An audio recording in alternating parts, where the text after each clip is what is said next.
అన్న మా జనగాం జిల్లా అన్న. జనగాం అన్న అసలు మాకు ఈ నోటిఫికేషన్ వచ్చి ఈ భూభారతికి రావాలని మాకు ఏం అనిపించాలి. 20 లక్షల మంది మన తెలంగాణలో నిరుద్యోగులు ఉన్నారు.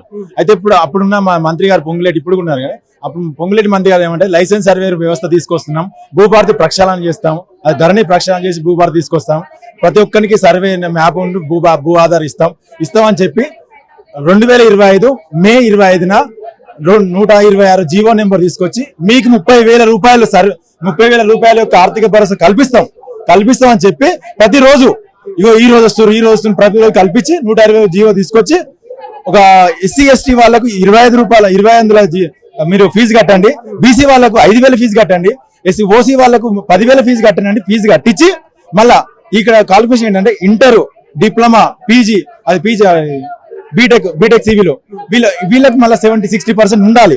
ఉన్న వాళ్ళు మాత్రం వెరిఫికేషన్ తీసుకున్నాక ఒక 60 రోజులు వాళ్ళ డిస్టిక్ హెడ్ క్వార్టర్స్ లలో డిఐలు వాళ్ళు సరే సర్వే ఎవరో క్లాసెస్ చెప్పినాక అందులో మళ్ళీ 26వ తారీఖు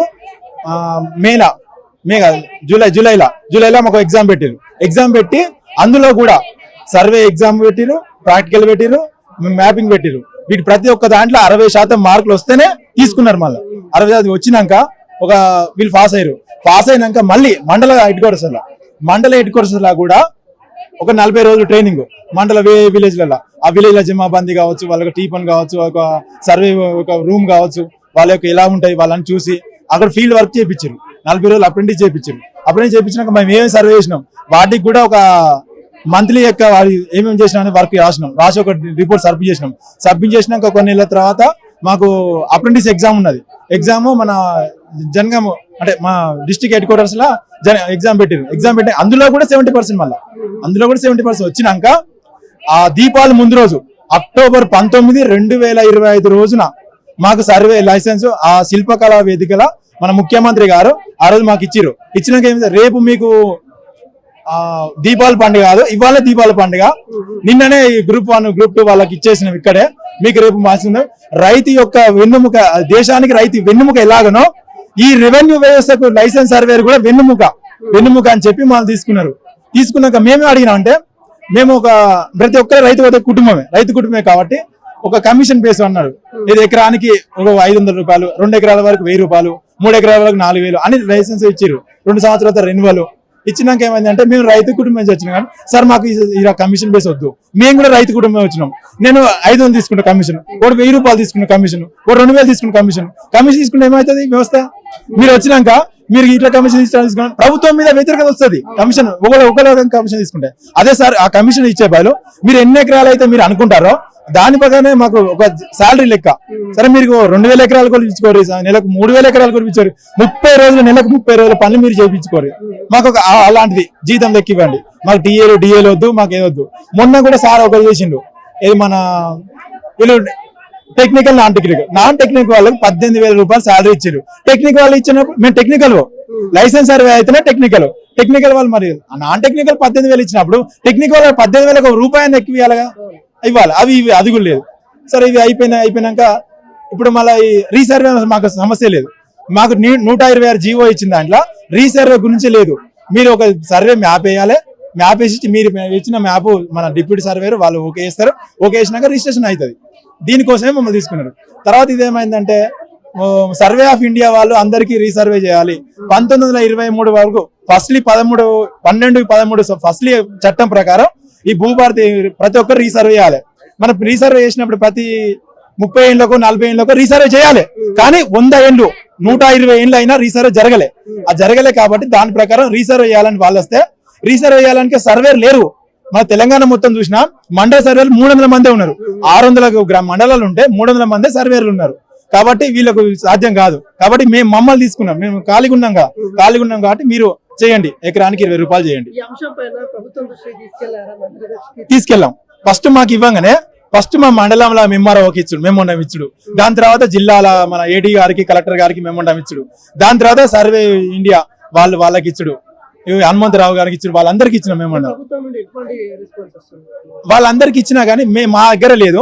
మీకు ఇచ్చింది రెవెన్యూ మంత్రి గారు, ముఖ్యమంత్రి గారు, వాళ్ళని కలవండి. మమ్మల్ని కలిస్తే ఏం లేదని రెడ్డి గారు కూడా చెప్తా ఉన్నారు కదా, ఏమైనా కానీ ఇబ్బంది పడ్డా కానీ మనకి వారం రోజులలో 3 రోజులలో ఏ ప్రాబ్లం ఉన్నా కానీ రెవెన్యూ సంబంధించిన మేము సాల్వ్ చేస్తామని చెప్తాం. అవన్నీ పేపర్ వరకే వస్తుంది, పేపర్ మీడియా వరకే వస్తుంది. మొన్న ఒక సమస్య వస్తే ఇడికి పోతే ఆడికి పోయి మొన్న సర్వే ఆఫ్ ఇండియా మన సర్వే భవన్కి పోతే మమ్మల్ని లోపల పోయినాక ఆడిని ఆపేసి ఒక మీడియా కానీ, ఒక ప్రింట్ మీడియా కానీ, ఒక డిజిటల్ మీడియా కానీ ఏమని అలౌ చేయలేదు కాబట్టి అది బయటకి ఎట్లా వస్తుంది మా న్యూస్ రాదు. సార్ ఏం చెప్తారంటే సర్వే ఆఫ్ ఇండియా కానీ బయటి వారికి మాత్రం ఇగో ఇంతమంది సర్వే అయింది, ఇంతవరకు రీసర్వే అయిపోయింది, రీసర్వే సగం అయిపోయింది అని వాళ్ళకి చెప్పడం వరకు అదంతా.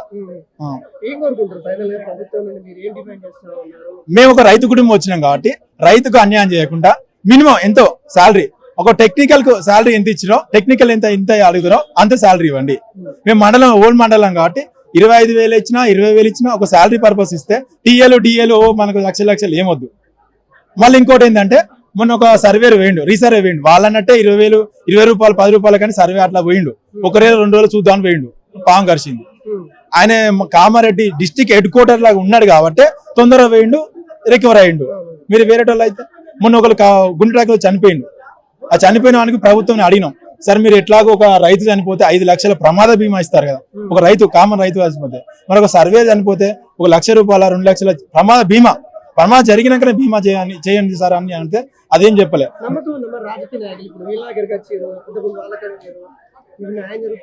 ఇక మనిషి అంటేనే ఒక ఆశ ఉండాలి, నా నమ్మకం ఉండాలి. ఏమో ఒక్కటే నమ్మకం లేకుంటే వాళ్ళే ఉంటే మనం మన బతికేందే. ఒక మనిషి అంటే ఒక నమ్మకం ఉండాలి, ప్రభుత్వం అంటే ఒక నమ్మకం ఉండాలి.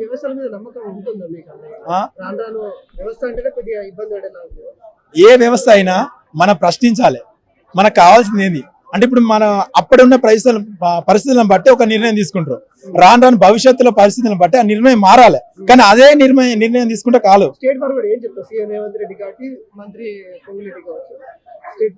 సార్ ఇప్పటికైనా మీరు రైతులను ఇబ్బంది పెట్టకుండా, సర్వేర్లను ఇబ్బంది పెట్టకుండా, మీరు నెలకు ఒక శాలరీ లెక్క ఇచ్చి టీఎల్డిఏలు వద్దు, అతని పాము కడుతున్నావు పిడుగు కడుతున్నావు వాటి ఒక ప్రమాద బీమా కల్పించండి. ఇంత తప్ప మాకు ఎలాంటి కోరికలు లేవు. మీరు ఇచ్చినా కానీ 30 రోజులు పని చేయమని చేస్తాం. మొన్న జీపీఓ వాళ్ళ పని కూడా మేము చేసినాం అక్కడ.